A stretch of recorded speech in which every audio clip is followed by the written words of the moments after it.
کیا واقعی احادیث محمد صلی اللہ علیہ وسلم کے انتقال کے 200 سالوں تک لکھی ہی نہیں گئیں؟ 1400 سال قبل کے عربی معاشرے میں لکھنا پڑھنا کم ہی لوگ جانتے تھے، لیکن زبان پر بہرحال عربوں کو عبور حاصل تھا، اسی لیے وہ غیر عرب کو عجم یعنی گونگا کہا کرتے تھے۔ عربوں میں علم لوگوں کی یادداشتوں میں محفوظ ہوتا تھا اور سینہ بسینہ منتقل۔ یہ علم کو محفوظ کرنے کا پرائمری ذریعہ تھا۔ اس کے ساتھ ساتھ جو لوگ لکھنا پڑھنا جانتے تھے وہ چمڑے، ہڈیوں اور دیگر چیزوں پر لکھ کر بھی علم کو محفوظ کرتے تھے، کیونکہ عرب اس وقت تک کاغذ سے نابلد تھے۔ یہ چمڑے اور ہڈیوں وغیرہ پر لکھی تحریریں ہی صحیفے کہلاتے تھے۔ قرآن کے ہزاروں حفاظ کی موجودگی کے باوجود رسول اللہ صلی اللہ علیہ وسلم نے قرآن کو صحیفوں کی شکل میں کاتبین وحی سے لکھوا کر محفوظ کروایا تھا۔ بالکل اسی طرح آپ نے یہ اجازت بھی دے رکھی تھی کہ آپ کے اقوال کو لکھا جائے۔ چنانچہ جہاں ہمیں صحابہ کرام میں حدیث کے بڑے حفاظ ملتے ہیں، وہیں ان کے اور ان کے شاگردوں کے مرتب کردہ احادیث کے کچھ صحیفے بھی ملتے ہیں۔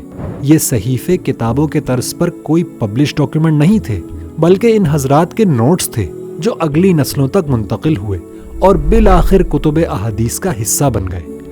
آئیے ایسے ہی کچھ صحیفوں کے بارے میں جانتے ہیں۔ صحیفہ صادقہ یہ صحابی رسول عبداللہ بن عمر بن العاص کا مرتب کردہ مجموعہ احادیث تھا۔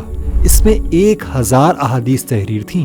ایک عرصے تک یہ ان کے خاندان میں محفوظ رہا اور بالآخر یہ امام احمد کی کتاب مسند احمد میں پورا کا پورا شامل کر دیا گیا۔ صحیفہ صحیحہ ابو ہریرہ رضی اللہ تعالیٰ عنہ کے شاگرد حمام بن منبہ نے اپنے استاد کی روایت کردہ احادیث کو اس صحیفے میں جمع کیا تھا۔ اس کے مینیوسکرپٹس برلن اور دمشق میں اب بھی موجود ہیں۔ اس مجموعے کو بھی امام احمد نے اپنی مسند میں پورا کا پورا شامل کر لیا تھا۔ مسند ابو ہریرہ یہ صحیفہ حضرت ابو ہریرہ رضی اللہ تعالیٰ عنہ کے ایک اور شاگرد کا مرتب کردہ تھا، جو بعد میں حضرت عمر بن عبدالعزیز تک پہنچا۔ اس مجموعہ حدیث کی بھی ایک مینیوسکرپٹ آج بھی جرمنی میں موجود ہے۔ فتح مکہ کے موقع پر حضور اکرم صلی اللہ علیہ وسلم نے ابو شاہ یمنی کی درخواست پر اپنا مفصل خطبہ قلم بند کرنے کا حکم دیا تھا۔ یہ تحریر آگے چل کر صحیح بخاری کا حصہ بنی۔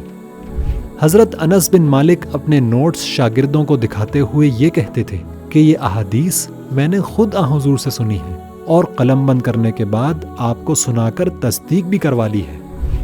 یہ اور ان جیسے بے شمار شواہد کے ہوتے ہوئے بھی کیا آپ سمجھتے ہیں کہ احادیث کا مجموعہ ناقابل اعتبار ہے، جو حضور کے انتقال کے صدیوں بعد لوگوں نے سچ اور جھوٹ کو ملا کر ترتیب دیا تھا؟